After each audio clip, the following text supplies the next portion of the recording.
Hello guys, welcome back to my YouTube channel Standout Classes. So today I'm going to start a new chapter, that is chapter 7 permutation and combination, class 11 mathematics. ठीक है, इसको हम short form में बोलते हैं PNC. तो अब हम ये चैप्टर स्टार्ट करने वाले हैं. बिफोर स्टार्टिंग दिस चैप्टर बहुत इंपॉर्टेंट बात बताना चाहूंगी कि ये चैप्टर करना आप लोगों के लिए बहुत ज्यादा जरूरी है, क्योंकि ये चैप्टर आपके आने वाले प्रोबेबिलिटी में भी यूज होगा, आपके 12th में भी कुछ कुछ जगह पर यूज होगा और आपके हायर स्टडीज में भी इंपॉर्टेंट है. चाहे बीकॉम ऑनर्स करो, चाहे इकोनॉमिक ऑनर्स करो, चाहे मैथमेटिक्स ऑनर्स करो, कुछ भी करो, PNC कहीं ना कहीं लगता ही लगता है. तो PNC का बेस समझना बहुत ज्यादा जरूरी है. बाकी आई एम है आपको अच्छे से समझाने के लिए. बिल्कुल एक एक चीज की बात करते हुए हम लोग स्टार्ट करते हैं. सो लेट्स गेट स्टार्टेड. बेसिक से बिल्कुल बात करेंगे. दो वर्ड्स की बात हो रही है यहाँ पे, परम्यूटेशन एंड कॉम्बिनेशन. मतलब दो अलग अलग कॉन्सेप्ट नहीं, एक होता है कॉन्सेप्ट परम्यूटेशन का और एक होता है कॉन्सेप्ट कॉम्बिनेशन का. अब हमेशा याद रखना, जब भी कॉम्बिनेशन, मतलब कॉम्बिनेशन हम कहाँ यूज करते हैं, when we have to select something, और परम्यूटेशन हम कहाँ यूज करते हैं, when we have to arrange something. एक एग्जांपल देती हूँ मैं आपको, ठीक है. फॉर एग्जांपल ये एक बास्केट है और इस बास्केट के अंदर 7 बॉल्स है और मैंने आपको बोला आप इस बास्केट में से रैंडमली 3 बॉल्स को सिलेक्ट करो. तो हम क्या कर रहे हैं, 7 बॉल में से 3 बॉल को सिलेक्ट कर रहे हैं. तो वहां पे हम क्या यूज करेंगे, कॉम्बिनेशंस. सिमिलरली अगर मैंने आपको वर्ड दे दिया फॉर एग्जाम्पल रोज, ठीक है, और मैं आपको बोल रही हूँ इन जो 4 लेटर है उनको कैसे भी अरेंज करके आप मुझे बताओ आप कितने वर्ड्स बना सकते हो. तो हम इसमें से कुछ सेलेक्ट नहीं कर रहे, कभी O को यहाँ रख दिया, R को यहाँ रख दिया, E को यहाँ रख दिया, S को यहाँ रख दिया, कभी S को यहाँ रख दिया, R को यहाँ रख दिया, O को यहाँ रख दिया, और क्या बचा, R O E को यहाँ रख दिया. बात समझ रहे हो, हम अरेंज कर रहे हैं वर्ड्स को, मतलब लेटर्स जो है इनको आगे पीछे अरेंज करके वर्ड्स बना रहे हैं.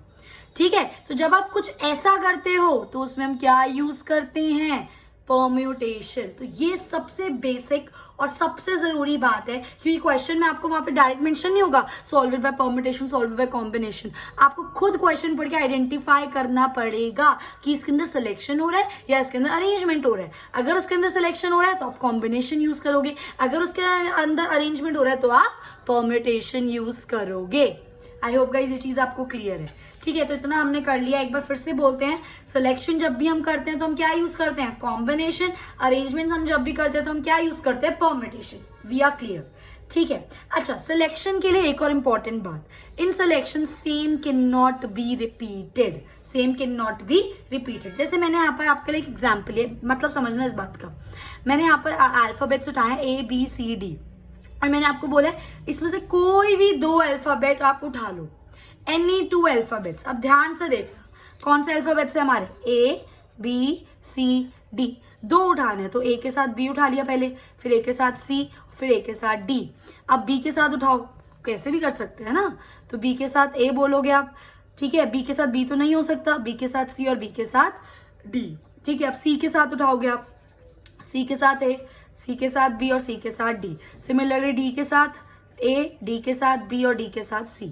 ये आप बोलोगे कि ये हम ऐसे पिकअप कर सकते हैं. बट इसके अंदर आप A B ऑलरेडी उठा चुके हो तो आप BA नहीं उठा सकते, क्योंकि वो एक ही बात है. आप उसको AB लिखो चाहे आप उसको BA लिखो. सिमिलरली आप यहाँ पर AC उठा चुके हो तो आप CA नहीं उठा सकते. एक ही बात है, AC लिखो CA लिखो. बात समझ रहे हो मेरी, ठीक है. आप AD उठा चुके हो, अगेन आप DA यहाँ पर नहीं उठा सकते. आ रही है मेरी बात समझ, क्या बोल रही हूं मैं, ठीक है. सो ये चीज ना रिपीट हो जाती है, तो आप इस चीज का ध्यान रखना. जैसे मैंने यहाँ पे लिखा है कि AB उठा लिया, AC हो गया, AD हो गया, BC हो गया, BD हो गया. मैंने BA यहाँ पर जानबूझ के लिखा है, यहाँ पे लिखा है क्योंकि मैं BA नहीं उठा सकती, क्योंकि AB और BA एक ही बात है, सेम है दोनों. आई मेरी बात समझ, तो इस चीज का ध्यान रखना. तो अभी तक बस 2 इंपॉर्टेंट बात, जब भी सिलेक्शन करना है तो कॉम्बिनेशन यूज करेंगे, अरेंजमेंट करना है तो परम्यूटेशन यूज करेंगे. क्लियर है बात. और जब भी आप सिलेक्शन करो, आप जैसे AB और B है वो एक ही बात है, आप उनको 2 बार पिक नहीं कर सकते. तो ये था पूरा बेसिक्स परम्यूटेशन एंड कॉम्बिनेशंस का. ये चैप्टर आपका 3 पार्ट में डिवाइडेड है. पहला पार्ट है आपका फंडामेंटल प्रिंसिपल ऑफ काउंटिंग, दूसरा पार्ट है आपका परम्यूटेशन का, तीसरा पार्ट है आपका कॉम्बिनेशन का. तो एक एक करके हम लोग डिस्कस करेंगे. तो इन this video I will be discussing fundamental principle of counting आपके साथ, ये पढ़ाऊंगी मैं आपको. एंड देन इसके बाद we will move to permutation and combination. ठीक है, so let's get started. So सबसे पहला टॉपिक हमारा इस चैप्टर का आता है फंडामेंटल प्रिंसिपल ऑफ काउंटिंग। ये है क्या भला, क्या है क्या ये चीज? तो एक काम करते हैं कि एग्जाम्पल लेते हैं, उससे समझते हैं। ये सेम एग्जाम्पल आपकी एनसीईआरटी से उठाया है मैंने, ठीक है, क्योंकि हम यहाँ पे एनसीईआरटी बेस्ड वीडियोस बना रहे हैं। ओके, सो देखो एग्जाम्पल है, अमन हैज 3 पैंट्स एंड 2 शर्ट्स। अमन के पास कितनी पैंट्स हैं? 3 पैंट्स हैं। और कितनी शर्ट्स हैं? 2 शर्ट्स हैं। अब हमें इसको इस तरीके से देखना है कि कौन सी पैंट के साथ वो कब कब कौन सी शर्ट पहन सकता है। खुद सोचो, अगर मैं यहाँ पे पैंट 1 उठा लूँ तो वो पैंट 1 के साथ शर्ट 1 भी पहन सकता है, शर्ट 2 भी पहन सकता है। सिमिलरली तो देखो पैंट 1 के साथ अगर वो शर्ट 1 पहन रहा है तो वो क्या कॉम्बिनेशन बन गया? P1S1। पैंट 1 के साथ शर्ट 2 पहन रहा है तो वो क्या कॉम्बिनेशन बन गया? P1S2। सिमिलरली वो पैंट 2 के साथ शर्ट 1 भी पहन सकता है, शर्ट 2 भी पहन सकता है। क्या दिक्कत है? तो P2S1 एक कॉम्बिनेशन, P2S2 दूसरा कॉम्बिनेशन। एक और पॉसिबिलिटी है, पैंट 3 के साथ शर्ट 1 पहन सकता है, पैंट 3 के साथ शर्ट 2 पहन सकता है। तो क्या बन गया? P3S1 P3S2। तो टोटल आपके कितने कॉम्बिनेशंस आए? 1 2 3 4 5 6 6 कॉम्बिनेशंस। अब रादर दैन इसको ऐसे निकालना, फंडामेंटल प्रिंसिपल ऑफ काउंटिंग हमको ये बोलता है कि आपके पास जितने कंपोनेंट्स है, जैसे आपके पास 3 पैंट्स थी और 2 शर्ट्स थी, आप ऐसे निकालोगे, कितने क्वेश्चन से निकालोगे, कितना लंबा पड़ जाएगा? आप डायरेक्ट मल्टीप्लाई कर दो जितने एलिमेंट्स आपके पास अवेलेबल हैं। जैसे मेरे पास पैंट्स के 3 है, शर्ट्स के 2 हैं, तो डायरेक्ट में 3 into 2 कर दो तो मेरे को कितने कॉम्बिनेशन मिल जाएंगे? 6 कॉम्बिनेशन। यही तो हमें निकालना था कि 6, तो हमने एक एक करके निकाला था, हमारा 6 आया। तो फंडामेंटल प्रिंसिपल ऑफ काउंटिंग ने हमारे लिए ये चीज आसान कर दी। उससे बोला सीधा आप कर दो, जितने एलिमेंट्स उनको मल्टीप्लाई कर दो, 3 into 2 and this is your answer. So number of possible ways in which Aman कैसे पहन सकता है 3 पैंट्स और 2 शर्ट्स को, दैट इज 6 वेज। कैसे निकाला हमने? Direct 3 into 2। यहाँ पर मैंने यूज करा है आपका फंडामेंटल प्रिंसिपल ऑफ काउंटिंग।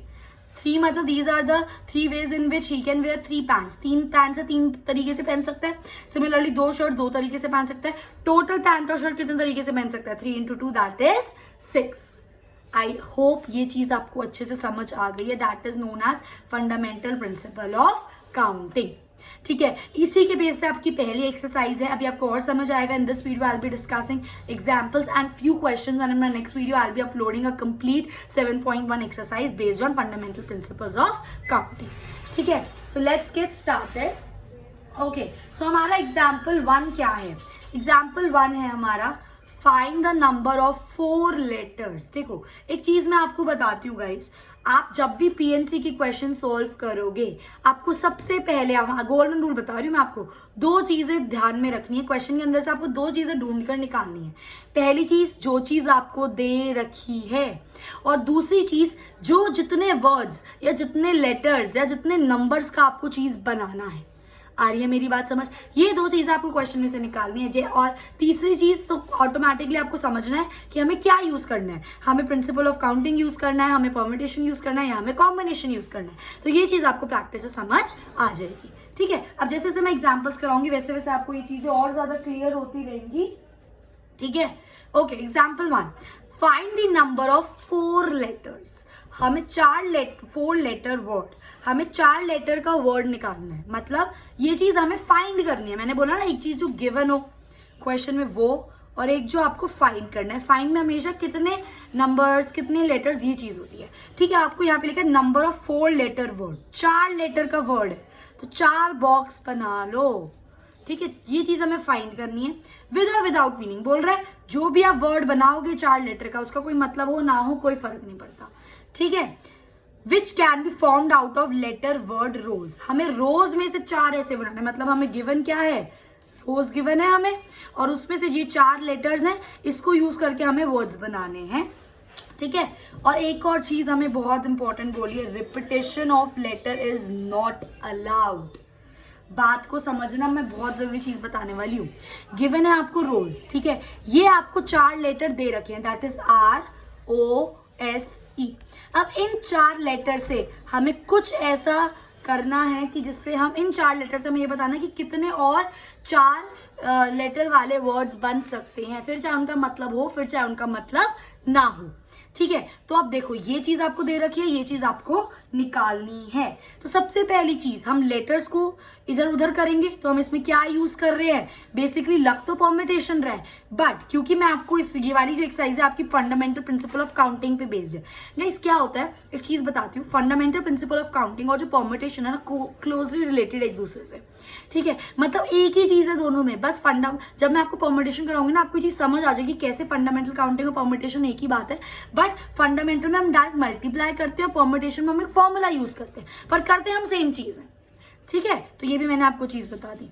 तो बेसिकली क्योंकि हमें पता है कि हम ये एक्सरसाइज किससे सॉल्व कर रहे हैं, फंडामेंटल प्रिंसिपल ऑफ काउंटिंग से। जब मैं परम्यूटेशन स्टार्ट कराऊंगी आपको तब मैं उसका एक दो क्वेश्चन ये वाले उठा लूंगी, तो आपको दिखाने के लिए कि कैसे आप फंडामेंटल वाले क्वेश्चंस भी परम्यूटेशन से सॉल्व कर सकते हो। ठीक है, क्लियर? ओके, सो अभी हम इसको सॉल्व करेंगे किससे, प्रिंसिपल ऑफ काउंटिंग से। अगर क्वेश्चन में कुछ भी नहीं मेंशन, ऐसा क्वेश्चन आ जाए कुछ नहीं मेंशन और हम पूरे चैप्टर पढ़ चुके हैं, तो आप इसको परम्यूटेशन से भी सॉल्व कर सकते हैं, फंडामेंटल प्रिंसिपल से भी सॉल्व कर सकते हो। बट अगर क्वेश्चन में मेंशन है कि पर्टिकुलरली आपको इसको फंडामेंटल से सॉल्व करना है तो आप फंडामेंटल से ही सॉल्व करोगे, अगर नहीं मेंशन तो परम्यूटेशन भी लगा सकते हो। ठीक है, वो मैं भी आपको सिखाऊंगी इन माई नेक्स्ट वीडियो। ओके, सो ये हमें दे रखा है, बात को समझना, अब इसको अरेंज करना है हमें। अरेंजमेंट मतलब परम्यूटेशन, परम्यूटेशन मतलब अब हम क्या यूज करना है, प्रिंसिपल ऑफ काउंटिंग। 4 लेटर है हमारे पास और रिपीटेशन अलाउड है। मैं आपको दोनों केस बता रही हूँ। ठीक है, दो केस होते हैं, एक में रिपीटेशन अलाउड होता है और एक में रिपीटेशन अलाउड नहीं होता। तो पहले हम क्वेश्चन के हिसाब से करते हैं जिसमें रिपीटेशन अलाउड नहीं है। ये जो मेरा फर्स्ट बॉक्स है इसमें इन चारों में से कोई भी आ सकता है, आर भी आ सकता है, ओ भी आ सकता है, एस भी आ सकता है, ई भी आ सकता है। तो मतलब ये जो बॉक्स है आप कितने तरीके से भर सकते हो, 4 तरीके से। अब देखो क्योंकि रिपीटेशन अलाउड नहीं है, इन 4 में से एक आप यहाँ पर भर चुके हो। फॉर एग्जाम्पल कोई भी आपने ओ यहाँ पर भर दिया, तो अब सेकेंड बॉक्स में कितने बचे भरने के लिए, आर, एस, ई, इन तीनों में से कोई भी आ सकता है, तो यहाँ पर 3 हो गया। ठीक है, आप 2 भर चुके हो आप, फॉर एग्जाम्पल ई भर दिया आपने, एस भर दिया, फॉर एग्जाम्पल ले रही हूं मैं। तो अब इस वाले बॉक्स में आप कितने भर सकते हो, सिर्फ इन दोनों में से, तो आपके पास 2 भी है, मतलब दोनों में से कुछ भी आ सकता है यहाँ पर। और लास्ट में जब आपका एक और भर गया तो लास्ट बॉक्स में आप क्या, आपके पास क्या ऑप्शन बनेगा भरने के लिए, सिर्फ एक लेटर, कोई भी एक हो सकता है वो। तो ये होता है हमारा प्रिंसिपल, आपको इसी तरीके से सोचना है। ये केस था when repetition was not allowed, इसमें रिपीटेशन अलाउड नहीं है। एक यहाँ आ गया तो एक चला गया, अब हम उस वाले डिजिट को यहाँ पर लेटर को दोबारा रिपीट नहीं कर सकते, इसलिए उसको एक को हटाया। तो हमारे पास कितने ऑप्शन बचे सेकेंड प्लेस भरने के लिए, 3 ऑप्शन। उसके बाद हमारे पास कितने ऑप्शन बचे थर्ड प्लेस भरने के लिए, 2 ऑप्शन। बात समझ आ रही है? इसको सिंपली अब हम क्या कर देंगे, मल्टीप्लाई। 4 3 जा 12, 12 2 जा 24। तो रोज मतलब 4 लेटर जो आपको दे रखे हैं, जब आप उनसे 4 लेटर वर्ड्स बनाओगे तो आप ऐसे 24 वर्ड्स बना सकते हो, विद और विदाउट मीनिंग। मतलब मीनिंगलेस भी हो सकते हैं, मीनिंग वाले भी हो सकते हैं, इन 4 लेटर को यूज कर। आई मेरी बात समझ? अगर यही केस हो जाता आपका रिपीटेशन इज अलाउड, वो आपको बोल दे कि रिपीटेशन क्या है आपका, अलाउड है। देखो ना, हमें 4 भरने थे और हमें लेटर कितने दे रखे हैं, 4, आर, ओ, एस, ई। अब देखो रिपीटेशन अलाउड है, मतलब अगर आर यहाँ पर तो आर यहाँ पे भी आ सकता है, यहाँ पे भी आ सकता है, यहाँ पे भी आ सकता है, फिर से ओ भी सब में आ सकता है, एस भी सब में आ सकता है, क्योंकि रिपीटेशन हम अलाउड कर रहे हैं। तो इस वाले को तो सबसे पहले मैं 4 वर्ड से भर सकती हूँ, सेकेंड वाले को भी मैं 4 से भर सकती हूँ, थर्ड वाले को भी मैं 4 से भर सकती हूँ, फोर्थ वाले को भी मैं 4 से भर सकती हूँ। कैसे, ध्यान से समझो, क्योंकि रिपीटेशन अलाउड है। आर यहाँ पे भी आ सकता है, उसके बाद अगर मैं आर एक बार यहाँ लिख चुकी हूँ तो आर दोबारा यहाँ पे भी आ सकता है, आने के चांसेस हैं। आर दोबारा लास्ट में भी आ सकता है। सिमिलरली एस यहाँ पर भी आ सकता है, एस यहाँ पर भी आ सकता है, एस यहाँ पर भी आ सकता है, क्योंकि रिपीटेशन अलाउड है। मतलब ऐसा कुछ बन सकता है, आर, आर, ओ, एस। देखो ना, रिपीटेशन अलाउड है, तो प्रोबेबिलिटी इसमें भी 4 हो। अब हम कुछ कैंसिल नहीं कर रहे, उसमें क्या था, रिपीटेशन अलाउड नहीं थी। अगर फॉर एग्जांपल ओ यहाँ पर आ गया तो ओ इनमें से कहीं पर नहीं आ सकता, तो ओ को हटा के कितने ऑप्शन बचते हैं हमारे पास, सिर्फ 3। पर यहाँ पर रिपीटेशन अलाउड है। बात समझ रहे हो, रिपीटेशन अलाउड है। आर यहाँ पे तो यहाँ पे भी आ सकते हैं, यहाँ पे भी आ सकते हैं, तो हम काटेंगे कुछ नहीं, इसको भी 4 से भर सकते हैं, उसके बाद इसको भी 4 से भर सकते हैं। क्या हुआ, अगर यहाँ पर नंबर है तो यहाँ पर आ जाए, कोई दिक्कत नहीं है, ये इसको भी और इसको भी। तो इसका आपका क्या बन जाएगा, 4 × 4 × 4 × 4। आप इसको सॉल्व करके अपना आंसर निकाल सकते हैं। आई मेरी बात समझ? तो ये होता है, ये बेसिक फंड है, ये समझ आ गया ना? समझने वाली एक्सरसाइज ऐसे हो गई, ठीक है। Okay, moving on to example 2 now. ध्यान से समझेंगे, अगर जिसको एग्जाम्पल 1 आ गया वो ये सब आराम से कर लेगा, ठीक है। 2 गोल्डन रूल बताया मैंने आपको क्या निकालना है? गिवन और फाइट, ठीक है। गिवन क्या है? 4 फ्लैग्स ऑफ डिफरेंट कलर्स। हमें 4 फ्लैग्स गिवन है, 4 फ्लैग्स है हमारे पास। यहाँ बना लेते हैं, 1 फ्लैग, 2 फ्लैग, 3 फ्लैग और 4 फ्लैग। 4 फ्लैग है हमारे पास। How many different signals can be generated? हमें सिग्नल्स क्रिएट करने हैं फ्लैग से। इफ अ सिग्नल रिक्वायर ये आएगा the use of 2 flags, 1 below the other. ये बोल रहा है कि आपके पास 4 फ्लैग अवेलेबल है और इन 4 फ्लैग को यूज करके आपको 2 फ्लैग के सिग्नल बनाने हैं, एक के नीचे एक, एक के नीचे एक, ठीक है। और इसमें कुछ मेंशन नहीं है ना कि रिपीटिशन अलाउड है, नहीं अलाउड, तो आप मान के चलोगे रिपीटिशन अलाउड नहीं है, ठीक है। अब खुद कॉमन सेंस लगाओ यार, खुद सोचो। 4 फ्लैग्स दे रखे हैं, 1 2 3 4। जगह कितनी भरनी है? ये गिवन है। भरना कितना है हमें? जगह कितनी भरनी है? 2 जगह भरनी है हमें। तो पहले में कितने ऑप्शन है आपके पास? 4 में से कोई भी आ सकता है। अब जब एक चला जाएगा 4 में से एक यहाँ पर, तो दूसरे में कितने ऑप्शन बचे? 3। मैं वही बोल रही हूँ, जो गिवन है और जितने टाइप का आपको निकालना है, इसमें बोला है 2 फ्लैग्स, तो आपका आंसर क्या हो जाएगा? 4 into 3 दैट इज 12। आई मेरी बात समझ? अगर यहाँ पर बोल देता 3 फ्लैग्स के सिग्नल बनाना है, तो हम क्या करते हैं? 3 जगह पे हमें भरना है, तो पहले जगह में 4 ऑप्शन आ सकते हैं। अब 4 में से 1 चलेगा, दूसरी जगह में कितने ऑप्शन बचे? 3। इसमें 2 चलेगा, तो तीसरी जगह में कितने ऑप्शन बचे? 2। तो आंसर क्या हो जाता? 4 into 3 into 2 दैट इज 24। आई मेरी बात समझ? इस तरीके से करना है। तो जो गिवन है और कितनी जगह आपको भरनी है उस हिसाब से करोगे, ठीक है। तो 4 गिवन थे, 2 जगह भरनी है, तो पहले में 4 में से कोई भी आ सकता है। अब 4 में से 1 चलेगा, तो दूसरे में कितने बचेंगे ऑप्शन? 3। तो टोटल कितने हो गए? 4 3 12 इज योर रिक्वायर्ड आंसर। आ रही है मेरी बात समझ? ठीक है। Moving on to example 3 now. How many 2 digit even number? 2 digit even number हमें बनाना। देखो बनाना क्या है? 2 डिजिट, मतलब 2 प्लेसेस भरनी है, पर इन्होंने एक और कंडीशन दे दी, नंबर क्या होना चाहिए आपका? इवन होना चाहिए। और हमको पता है इवन नंबर होने के लिए 1 प्लेस पे क्या होता है? कोई इवन नंबर, कोई 0 2 4 एंड सो ऑन, ठीक है। इवन 1 प्लेस पे ऐसा ही कोई नंबर होना चाहिए, तभी वो नंबर इवन माना जाएगा, वरना नहीं माना जाएगा, ठीक है। Can be form from the digit. अब देखो हमें ये डिजिट्स गिवन है, मैंने क्या बोलता? गिवन और फाइंड। गिवन क्या है हमें? डिजिट्स, दैट इज 1 2 3 4 5, ये 5 डिजिट गिवन है। और बनाना क्या है? 2 डिजिट नंबर, तो 2 बॉक्स मैंने यहाँ पर बना लिए, ठीक है। If the digits can be repeated, बोल रहे डिजिट्स को आप रिपीट कर सकते हो। ध्यान से समझना मेरी बात, बहुत जरूरी है आप लोगों के लिए समझना, ठीक है। देखो इतना तो समझ आ गया कि हम लोगों को क्या गिवन है। हम लोगों के गिवन है 1 2 3 4 5, और हमें क्या बनाना है? 2 प्लेस पे इवन नंबर बनाना है। इवन नंबर मतलब ये 1 प्लेस है, ये 10 प्लेस है। तो यहाँ पर सबसे पहले जब भी देखो कोई कंडीशन दे रखी हो ना आपको, जैसे आपको कोई नंबर बनाना हो डिविजिबल बाय 10, कोई नंबर बनाना हो डिविजिबल बाय 5, कोई नंबर बनाना हो आपको इवन, या कोई नंबर आपको बनाना हो ऑड, तो हमेशा लास्ट वाले बॉक्स को पहले भरना, क्योंकि उस पर कंडीशन लगती है, ठीक है। ये जो 1 प्लेस पे मैं इसको इन सबसे नहीं भर सकती, क्योंकि इसमें 1 आ गए तो ये और नंबर बन जाएगा, अगर यहाँ पे 3 आ गए तो ये और नंबर बन जाएगा, अगर यहाँ पे 5 आ गए तो ये और नंबर बन जाएगा। बात समझ रहे हो? तो इस वाले बॉक्स को भरने के लिए, मतलब इवन बनाने के लिए मेरे पास क्या ऑप्शन है? सिर्फ 2 और 4, क्योंकि 2 और 4 ही ऐसे 2 नंबर है जिनको अगर मैं यहाँ रखूंगी तो मेरा नंबर क्या रहेगा? इवन रहेगा। तो इस बॉक्स को आप कितने वे से भर सकते हो? 2 वे से भर सकते हो, या तो 2 या तो 4। इसके अलावा आप इस बॉक्स में कुछ नहीं भर सकते, अदरवाइज वो आपका इवन नंबर नहीं होगा। इतनी बात अच्छे से समझ आई? अब देखो इस वाले बॉक्स को आप बोलोगे इस 2 वे से भर सकते हैं। एक और चीज जो बच्चों को कंफ्यूजन होती है कि 2 वे से हम अगर इसको भर सकते हैं, जैसे 1 2 3 4 5 है, 2 वे से भर सकते हो, 2 नंबर हटा दो, इसको 3 वे से भर सकते हो। ये आपका गलत हो जाएगा। बच्चों बात को समझो, इसको 2 तरीके से भर सकते हैं, मतलब 2 में से कोई एक ही तो डिजिट आएगा यहाँ पर, तो बचेंगे कितने आपके पास? बाकी के 4 बचेंगे। तो आप 4 यहाँ पर भर सकते थे, पर हम यहाँ पर 5 भरेंगे। क्यों? क्योंकि आप इन 5 में से यहाँ पर कुछ भी भर सकते हो। क्यों? क्योंकि क्वेश्चन में बोला है रिपीटेशन अलाउड है, जो नंबर यहाँ पर आया है वो दोबारा यहाँ पर भी आ सकता है। इस फिर से समझो, वंस प्लेस में कोई भी दोनों 2 और 4 में से कोई भी एक नंबर आ जाएगा, तो इसलिए मैंने इसको 2 वे से भरा। इसका ये मतलब नहीं 2 नंबर कैंसिल कर दो, 2 तरीके हैं भरने के लिए, आएगा तो इसमें एक ही नंबर, ठीक है। अगर रिपीटेशन अलाउड नहीं होता तो आप 2 में से आपका 2 में से एक नंबर यहाँ गया तो आप इसमें क्या भरते 4, क्योंकि एक चला गया तो 4 ऑप्शन बचे इसके लिए। पर क्योंकि रिपीटेशन अलाउड है, जो नंबर है वो जो नंबर यहाँ पर है वो यहाँ पर भी आ सकता है, इसलिए हमारे पास सारे के सारे ऑप्शंस हैं यहाँ पर। तो 10th प्लेस पे क्या आ जाएगा 5। तो आपके नंबर ऑफ वेज कितने हो गए 5 × 2 दैट इज 10 नंबर। आ रही है मेरी बात समझ गाइस, ठीक है।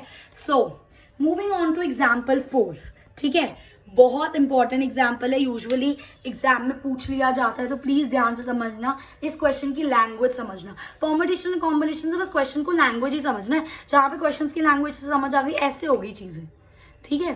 तो क्वेश्चन को एनालाइज करने की हैबिट क्रिएट करो। Okay, example 4, find the number of different signals. हमें डिफरेंट सिग्नल्स, हमें ये नहीं बताया कितने सिग्नल, इसमें बताया था दो फ्लैग का एक सिग्नल है, इसके अंदर हमें नहीं बताया अभी। सो सिग्नल निकालना है that can be generated by arranging at least 2 flags. हमें बोला है कि आप सिग्नल बनाओ जो एट लीस्ट 2 फ्लैग से बनने चाहिए, कम से कम उस सिग्नल में 2 फ्लैग तो होने ही चाहिए, उसके बाद 2 से ज्यादा भी हो सकते हैं। सुना है ना word at least, at most, sets में भी करा होगा, ठीक है। एट लीस्ट मतलब कम से कम 2 होने चाहिए, उससे ज्यादा भी हो सकते हैं। In order on a vertical staff, मतलब आपको ऐसे बनाना है वर्टिकली, ये होता है वर्टिकली और ये होता है हॉरिजॉन्टल। वर्टिकली आपको बनाना है एट लीस्ट 2 होने चाहिए उसके अंदर, और आपको गिवन कितने हैं 5 फ्लैग्स। मैंने बोला था ना जो निकालना है वो और जो दे रखा है वो। क्या गिवन है 1 2 3 4 5 फ्लैग दे रखे हैं, और उनको किस तरीके से अरेंज करना है एट लीस्ट 2 फ्लैग्स। तो गाइस ये क्वेश्चन को इंपॉर्टेंट मार्क कर लो, क्योंकि इस क्वेश्चन में आपके केसेस बनेंगे। एट लीस्ट बोल दिया ना तो हम 2 फ्लैग भी लगा सकते हैं, कम से कम 2, केस 1। फिर उसके बाद हम 3 फ्लैग भी लगा सकते हैं, 2 से ज्यादा तो हो सकते हैं ना, क्योंकि 5 फ्लैग है हमारे पास, केस 2।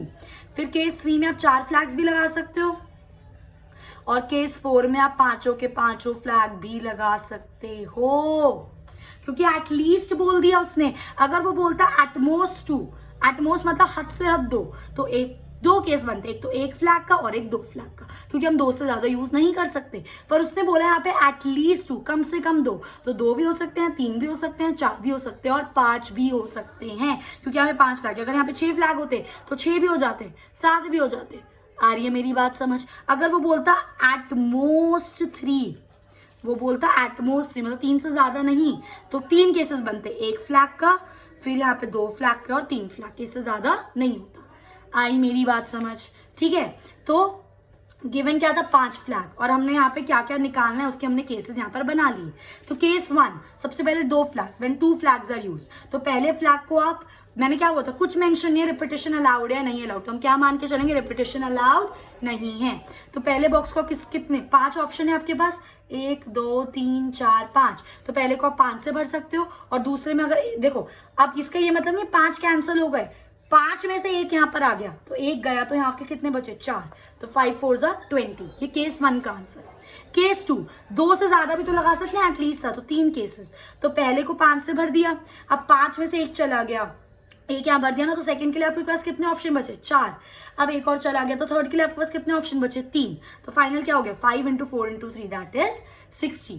सिमिलरली केस 3 जब आप 4 फ्लैग्स यूज करो तो पहले बॉक्स को 5 से भर सकते हो, 5 में से 1 चला गया, दूसरे को 4 से 4 ऑप्शन बचे, इनमें से भी 1 और चला गया, तो तीसरे बॉक्स के लिए 3 ऑप्शन और चौथे बॉक्स के लिए 2 ऑप्शन, क्योंकि रिपीटेशन अलाउड नहीं है। तो इसको मल्टीप्लाई करके 120 आपका आंसर। और जब आप 5 के 5 यूज कर रहे हो, क्योंकि एटलीस्ट 2 बोला था, 2 से ज्यादा हो सकते थे, 5 के 5 यूज कर दिए, तो 5 में से 1 यहाँ पर, फिर 4 बचे उसमें से 1 यहाँ पर, फिर 3 बचे उसमें से 1 यहाँ पर, 2 बचे उसमें से 1 यहाँ पर, और लास्ट में 1 यहाँ पर, मल्टीप्लाई करके ये आंसर। तो टोटल कितने सिग्नल बने ऐड कर दो ना, 20 + 60 + 120 + 120 that is 320 signals and this is your required answer.